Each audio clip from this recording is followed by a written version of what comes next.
Assalamualaikum warahmatullahi wabarakatuh. Sahabat sekalian, kalau tadi dua teman kami sudah menyampaikan tentang penyakit yaitu DM dan stroke, maka di sini saya akan menyampaikan tentang eh, pendekatan diagnosis laboratorium pada metabolic syndrome. Nah, sebenarnya dua penyakit yang tadi sudah disampaikan itu awal-awalnya adalah terkena sindrom metabolik. Nanti akan kita bahas lagi apa itu sindrom metabolik dan bagaimana kriteria diagnostiknya. Jadi sindrom metabolik itu adalah suatu kelainan metabolik lipid dan non-lipid dan dia merupakan penyakit yang multikomponen ya. Jadi dia bisa disebabkan karena kombinasi gaya hidup, kemudian faktor lingkungan dengan beberapa populasi menunjukkan kerentanan genetik. Nah, pada sindroma metabolik ini terdapat abnormalitas metabolik, jadi ada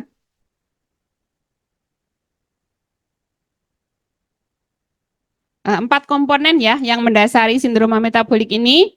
Yang pertama adalah adanya obesitas sentral, kemudian resistensi insulin, dislipidemia, dan hipertensi. Prevalensi sindroma metabolik ini mempunyai kecenderungan untuk semakin meningkat ya dari tahun ke tahun dengan populasi umum di dunia sekitar 25%.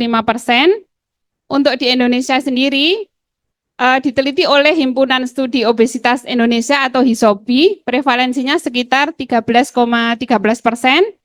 Kemudian kalau berdasarkan kriteria NCEP-ATP3, modifikasi LP Asia pada usia 45 sampai 65 tahun, ternyata penderita sindroma metabolik di Indonesia ini cukup tinggi ya. Jadi sekitar 10.575 dengan perempuan persentasenya lebih besar. Sementara kalau di Belanda dari penderita 6.602 ternyata laki-lakinya lebih banyak. Banyak organisasi yang mendefinisikan apa itu sindroma metabolik. Meskipun kriterianya itu beragam, tapi ada hal-hal yang disepakati oleh semua organisasi ini ya. Jadi ada WHO, ada EGIR, ada NCEP ATP3 dan organisasi-organisasi yang lain. Semuanya menempatkan ada 4 komponen yang mendasari sindroma metabolik ya. Jadi yang pertama adalah obesitas sentral ya. Obesitas sentral itu diwakili dengan pengukuran lingkar pinggang. Lalu dislipidemia, di sini ada 2 parameter lipid yang dipakai yaitu trigliserida dan kolesterol HDL. Lalu hipertensi dengan parameter tekanan darah dan resistensi insulin dengan kadar glukosa darah. Hanya WHO yang menempatkan mikroalbuminuri sebagai salah satu komponen, tetapi ya yang lain tidak menempatkan. Dari banyak kriteria diagnostik ini, kriteria diagnostik dari National Cholesterol Education Program, Adult Treatment Panel 3 tahun 2001 ini yang paling banyak dipakai dengan beberapa kali direvisi. Ya, jadi pada tahun 2003 ada revisi untuk kadar glukosa darah puasa, dan pada tahun 2005 itu ada revisi untuk obesitas sentral. Jadi mari kita mengidentifikasi apakah kita termasuk di dalamnya. Kalau ada minimal 3 atau lebih faktor risiko ini, maka kita masuk dalam sindroma metabolik. Jadi yang pertama untuk lingkar pinggang itu mewakili obesitas sentral. Pada laki-laki di atas 90 cm dan pada perempuan di atas 80 cm. Kemudian yang kedua, trigliserida di atas 150 mg atau ya sama atau di atas 150 mg per desiliter. Untuk kadar HDL kolesterol pada laki-laki di bawah 40 mg per desiliter dan pada wanita di bawah 50 mg per desiliter. Tekanan darah lebih besar atau sama dengan 130/85 mm Hg atau dalam terapi antihipertensi, dan glukosa darah puasa sama atau lebih besar dari 100 mg per desiliter. Jadi kalau misalnya kita ada minimal 3 dari itu ya, yang paling gampang nih kita lihat LP masing-masing nih ya. Yang pembicaranya juga termasuk sindrom metabolik. Jadi Kalau ada 3, maka sudah masuk dalam kriteria sindrom metabolik. Untuk tahun 2005 ini termasuk ketat ya. Jadi untuk glukosa juga yang sebelumnya 110 ini jadi 100. Lalu untuk lingkar pinggang yang sebelumnya 102 dan 88 diperketat menjadi 90 dan 80 cm. Nah, mungkin ini salah satu gunanya adalah supaya kita juga lebih aware ya. Jadi ada sedikit gejala kita sudah tahu gitu ya. Baik. Nah, sindrom metabolik ini juga bisa terjadi pada anak-anak ya. Jadi bukan hanya pada dewasa, karena pada saat ini di mana anak-anak itu banyak yang kelebihan gizi ya. Jadi mungkin kalau pada masa kita itu pada kurang gizi, kalau yang sekarang itu malah banyak yang obes ya. Jadi kalau ada obesitas sentral, ditambah minimal 2 faktor resiko, maka dia sudah masuk dalam sindroma metabolik. Ya, jadi gambar di depan ini adalah gambaran ringkas dari patofisiologi dari sindroma metabolik. Masing-masing dari kita mungkin punya banyak faktor, ya mungkin ada faktor genetik memang bakat obes ya. Mungkin juga karena kalori kita berlebihan, terlalu banyak makan, dan kurang olahraga juga ya, penurunan dari aktivitas fisik. Nah itu menyebabkan terjadinya visceral adiposity atau obesitas sentral. Nah ternyata kalau dalam tubuh kita itu terlalu banyak lemak visceralnya, itu akan terjadi banyak hal ya. Jadi antara lain akan terjadi peningkatan dari angiotensinogen 2, di mana dia akan berakibat meningkatnya ROS ya, jadi reaktif oksigen spesies atau radikal bebas. Kemudian juga dia akan mengaktifasi lipoprotein reseptor 1 dan meningkatkan renin angiotensinogen system. Nah, jaringan adiposa yang berlebih ini juga akan memproduksi sitokain-sitokain proinflamasi ya. Jadi seperti interleukin 6, kemudian TNF alfa, CRP dan fibrinogen. Di mana pada orang-orang dengan obesitas sentral, kadar dari interleukin ini akan meningkat. Obesitas sentral juga akan menghasilkan adipokin yang berupa hormon ya. Jadi seperti leptin, adiponektin dan cemerin itu juga akan berubah ketika kadar lemak visceral kita itu meningkat. Peningkatan asam lemak bebas juga akan bisa terjadi ya pada orang-orang dengan obesitas sentral, di mana dia akan berefek di otot berupa penurunan glukosa uptake, lalu di pankreas berupa penurunan kadar insulin, di hepar dia akan meningkatkan lipogenesis dan gluconeogenesis serta peningkatan trigliserida. Nah, kejadian-kejadian ini akan menyebabkan 3 hal, yaitu inflamasi yang kronik ya, jadi inflamasi yang terus-menerus, kemudian aktivasi hormonal dan resistensi insulin yang pada gilirannya akan bisa menyebabkan metabolic syndrome tadi.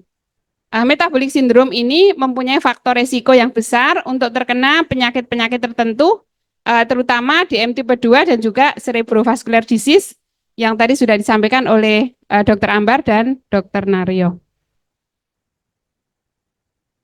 Nah, ini mungkin saya lewati saja.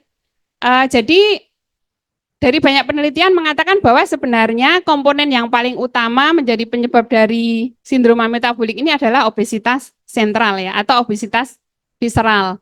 Nah, untuk umur-umur sekitar yang sudah metabolismenya turun, seringkali obesitas sentral itu menjadi masalah ya. Jadi khasnya obesitas sentral itu bentuk tubuh kita itu apple shape ya. Jadi dia besar di atas ya, jadi lemak di dinding perut.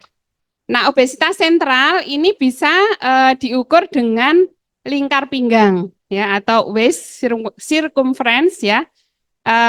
Lingkar pinggang itu bisa memperkirakan luasnya obesitas abdominal ya, berdasarkan penelitian. Dia juga bisa menggantikan indeks massa tubuh. Nah, jadi gambaran ini bisa kita lihat bahwa obesitas sentral itu disebabkan karena tingginya intraabdominal fat ya, jadi lemak yang di perut. Ini ukuran yang tadi dipakai untuk penentuan kriteria dari sindroma metabolik. Yang paling sering dipakai adalah kriteria dari NCEP untuk laki-laki di atas 90 cm dan untuk perempuan di atas 80 cm. Nah, jadi ini ada dua kelompok besar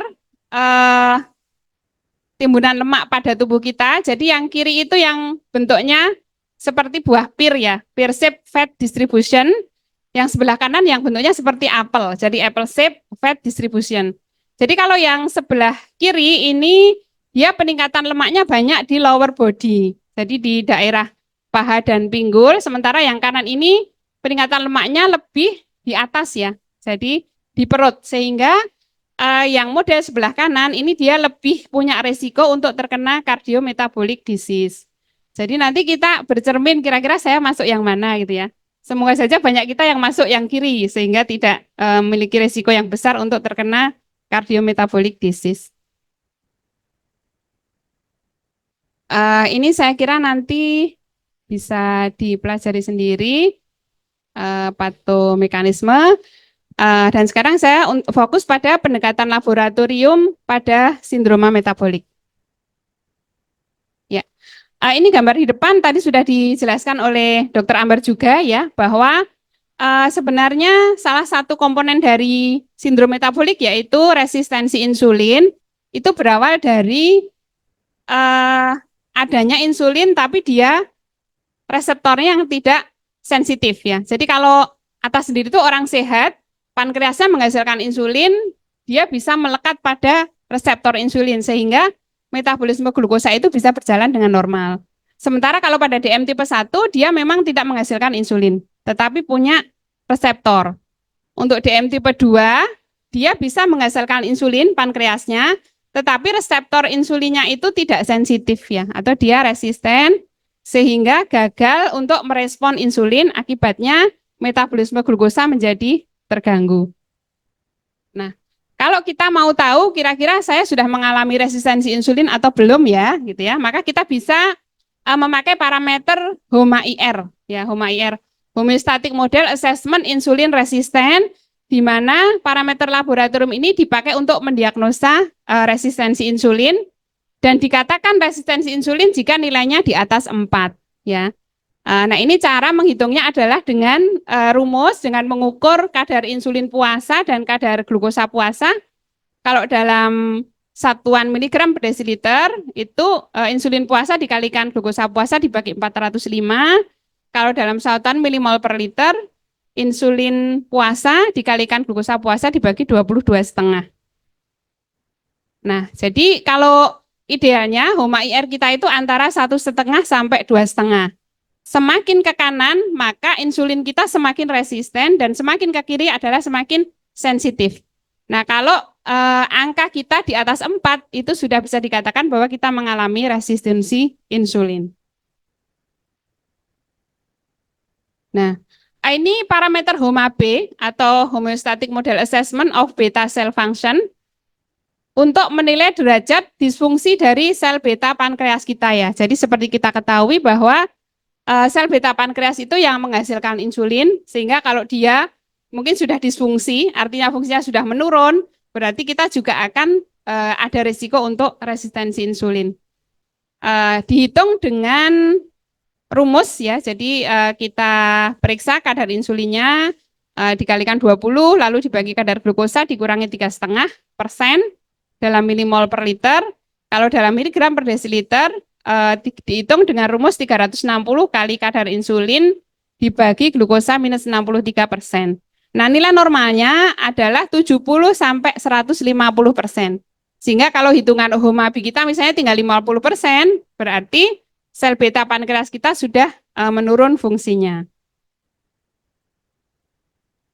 Nah, resistensi insulin itu kalau tidak ditangani dengan segera, maka dia akan berkembang ke arah DM tipe 2 ya, ke arah DM tipe 2, di mana alur diagnostik untuk DM tipe 2 tadi sudah disampaikan juga oleh Dr. Ambar ya. Jadi itu dikeluarkan oleh Perkeni bahwa di dalam mendiagnosa diabetes mellitus itu kita bedakan dalam dua kelompok. Ya, kelompok pertama itu dengan keluhan klasik ya. Jadi dia ada poliuri, ada polidipsi, ada polipagi, mungkin juga keluhan-keluhan lain ya seperti penurunan berat badan, kemudian purpura dan pruritus dan sebagainya. Jika ada keluhan klinis diabetes, maka kita bisa memastikan diagnosa dengan memeriksa glukosa darah puasa atau GDS, glukosa darah sewaktu. Kalau GDP-nya lebih besar atau sama dengan 126 atau GDS-nya lebih besar atau sama dengan 200, maka langsung kita bisa mendiagnosa bahwa seseorang itu menderita diabetes mellitus. Tetapi kalau ada keluhan klasik diabetes, tetapi GDP-nya masih kurang dari 126 atau GDS-nya masih kurang dari 200, maka kita ulang pemeriksaan GDS atau GDP.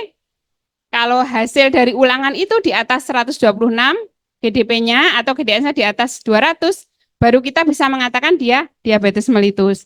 Tetapi kalau di ulangannya itu ternyata GDP-nya di atas 126 atau GDS-nya di bawah 126, maaf, atau GDS-nya di bawah 200, maka kita lanjut dengan TTGO gula darah 2 jam. Jadi tes toleransi glukosa oral ini untuk mengkonfirmasi dari hasil ulangan tadi. Kalau TTGO di atas 200, maka dia positif diabetes mellitus. Kalau nilainya 140 sampai 199, maka dia dikatakan TGT atau toleransi glukosa terganggu. Kalau di bawah 120, maka dia normal. Nah, kalau untuk kelompok yang tanpa keluhan, jika gula darah puasanya di atas 126 atau GDS-nya di atas 200, maka dia disarankan untuk ulang lagi seperti alur tadi. Kemudian kalau di antara 100 sampai 125 di glukosa darah puasa atau glukosa darah sewaktu 140 sampai 199, disarankan untuk TTGO gula darah 2 jam ya dengan alur seperti tadi yang saya sebutkan. Nah, kalau GDP-nya di bawah 100 dan GDS-nya di bawah 140, maka dia normal. Nah, ini yang perlu kita waspadai adalah adanya TGT dan GDPT. Jadi adanya toleransi glukosa terganggu dan glukosa darah puasa terganggu. Nah, toleransi glukosa terganggu ini pada TTGO 2 jam hasilnya adalah 140 sampai 199. Jadi ini kayak gray zone gitu ya, area abu-abu di mana kalau kita katakan DM ya belum, tapi normal kok ya enggak gitu ya. Atau GDPT, glukosa darah puasa terganggu. Tanpa keluhan klasik ya, jadi ya mungkin kita iseng screening aja kok gula darah puasa saya kok di antara 100 sampai 125, lalu diulang dengan TTGO kok normal. Nah, itu sebenarnya sudah masuk glukosa darah puasa terganggu. Nah, untuk TGT dan GDTP ini memang belum perlu obat ya, yang sudah perlu obat yang terdiagnosa DM. Sementara kalau masih TGT atau GDPT bisa dengan nasihat secara umum, pengaturan makan, ya mungkin latihan jasmani dan bagaimana membuat berat badan kita itu ideal ya, jadi tidak overweight. Nah, untuk uji saring atau screening DM ini bisa juga digunakan parameter glukosa darah puasa dan glukosa darah sewaktu. Tujuannya untuk deteksi dini DM sehingga bisa ditangani sesuai hasil screening, terutama diindikasikan pada kondisi-kondisi berikut ya. Jadi misalnya usia di atas 45 tahun, lalu berat badan yang lebih besar dari 120% berat badan ideal. Atau kalau kita hitung IMT lebih besar dari 25. Lalu mungkin ada hipertensi ya di atas 140/90, dalam garis keturunan ada riwayat DM, ada riwayat abortus berulang. Mungkin pasien-pasien yang melahirkan bayi cacat ya, ada risiko melahirkan dengan bayi besar ya di atas 4 kilo. Lalu ada riwayat DM pada kehamilan atau DM gestasional, adanya dislipidemia dan pernah mengalami toleransi glukosa terganggu atau glukosa darah puasa terganggu. Nah, itu lebih baik kita screening. Waktu 5 menit. Oke. Ya. Nah, mungkin kalau teman-teman pernah meriksa juga glukosa urin itu juga bisa untuk screening ya. Di mana kalau terjadi glukosuria, artinya kadar glukosa darah melebihi ambang reabsorpsi sehingga dia bisa disarankan untuk pemeriksaan yang lebih pasti ya, misalnya glukosa darah puasa dan glukosa darah sewaktu tadi. Nah, untuk uji diagnostik DM tadi juga sudah disampaikan oleh Dr. Ambar. Kita bisa pakai parameter glukosa darah puasa, GDS, glukosa jam kedua TTGO dan juga HbA1c ya. Nah, ini sama kriteria diagnostik ya, bisa menggunakan glukosa puasa. Kalau di atas 126 maka dia positif DM, atau menggunakan glukosa plasma TTGO 2 jam, atau glukosa plasma sewaktu dengan keluhan klasik dan HbA1c. Kalau HbA1c di atas 6,5%, maka dikatakan bahwa dia menderita DM. Nah, ini sama ya. Jadi untuk kita barangkali mungkin masuk-masuk prediabetes gitu ya. Jadi misalnya glukosa darah puasa kita kok 100 sampai 125 gitu ya. Maka mungkin kita perlu ya untuk screening lebih lanjut. Nah, ini tes toleransi glukosa oral ya, tujuannya untuk konfirmasi diagnosis DM. Tadi sudah saya jelaskan. Tambahan satu lagi untuk saat ini DM gestasional pada kehamilan itu ada program pemeriksaan TTGO, yaitu pada kehamilan 24 sampai 28 minggu. Nah, ini HbA1c, dia merupakan parameter yang sebenarnya lebih stabil ya, karena tidak dipengaruhi oleh istilahnya diet sebelumnya. Kan kadang-kadang pasien kalau mau cek itu 3 hari dia nggak makan gitu, sehingga pas waktu dicek glukosanya normal. Tetapi kalau HbA1c ini karena dia merupakan rata-rata selama 3 bulan terakhir, maka ini lebih mencerminkan kondisi. Nah, untuk monitoring bisa GDP, G2 jam PP, HbA1c, mungkin profil lipid, status gizi, dan juga tekanan darah. Untuk deteksi dini komplikasi, mikroangiopati, bisa pemeriksaan mikroalbuminuria atau rasio albumin kreatinin. Dan untuk makroangiopati bisa kita cek profil lipid, fibrinogen, tes agregasi trombosit, dan mungkin juga dengan viskositas darah. Tes penunjang lain bisa fungsi ginjal, profil lipid, fungsi hati ya, karena mungkin obat-obatan ada efek samping ke hepatotoksik, pemeriksaan antibodi, dan juga perhitungan HOMA. Nah, ini parameter kedua dari laboratorium untuk sindroma metabolik adalah dislipidemia. Sebenarnya dari profil lipid itu ada salah satu yang tidak normal saja sudah dikatakan dislipidemia. Tapi untuk sindroma metabolik, parameter yang dipakai adalah HDL yang rendah dan trigliserida yang tinggi. Jadi untuk ATP3, HDL di bawah 40 untuk laki-laki dan di bawah 50 untuk wanita, sementara trigliserid lebih besar atau sama dengan 150 mg per desiliter. Waktu habis, dokter, mohon dipercepat. Ya, baik. Satu slide lagi aja, Dokter Dian. Jadi ini untuk dislipidemia yang sering dihubungkan dengan resiko penyakit jantung koroner dan prediktor dari stroke ischemik. Maka kita harus memastikan bahwa rasio-rasio dari pemeriksaan profil lipid kita itu ideal ya. Jadi untuk rasio kolesterol total dibanding HDL, laki-laki idealnya di bawah 4,5, untuk perempuan idealnya di bawah 4. Kemudian rasio LDL dibanding HDL, pada laki-laki idealnya adalah 3, sementara pada perempuan 2,5, dan rasio dari trigliserid dibanding HDL idealnya di bawah 3,5. Nah, ini dislipidemia pada DM, satu saja yang ingin saya sampaikan. Untuk DM itu khas ya, jadi dia banyak mengandung partikel small than LDL, yang dia dikenal sebagai partikel arteriogenik, yang akan memudahkan terbentuknya plak dari arteriosklerosis. Prevalensi epidemia pada DM, jadi DM itu jarang sekali berdiri sendiri, dia seringkali berbarengan dengan penyakit lain, jadi dengan dislipidemia, dengan hipertensi, dan yang paling banyak diabetes memang disertai dengan hipertensi dan dislipidemia sebanyak 56%. Saya kira itu yang bisa saya sampaikan. Nanti ini bisa dipelajari di Pelataran Sehat beberapa jurnal tentang sindroma metabolik. Yang pasti sindroma metabolik di samping dihubungkan dengan hipertensi, kemudian penyakit jantung, insulin resisten, lipid problem, dan tipe 2 diabetes mellitus, dia juga sering dihubungkan dengan kanker, PCOS, demensia, dan juga non-alkoholik fatty liver disease. Bahkan di akhir-akhir ini juga dihubungkan dengan kelainan tiroid.